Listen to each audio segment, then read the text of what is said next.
Future perfect tense. When Teo use future perfect. Actions completed in the future. We use it to describe actions or events that will be finished before a specific time or another action in the future. Examples: by the time you arrive, I will have finished it. By the end of the year, he will have visited 5 countries. We will have planted all the flowers by next spring. Emphasizing completion. It helps us emphasize that an action will be done, completed, or achieved in the future before something else happens. Examples: she will have graduated by next year. I will have mastered the piano before next year's big recital.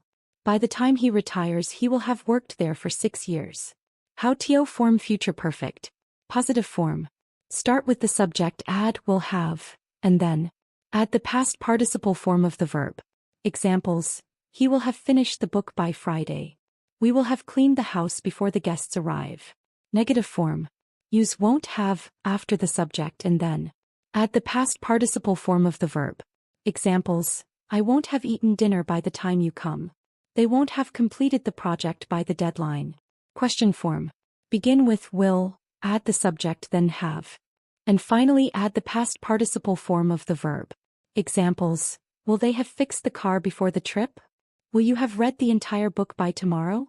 Will you have graduated by this time next year? Thank you for listening. Like, subscribe and press the bell icon to stay updated.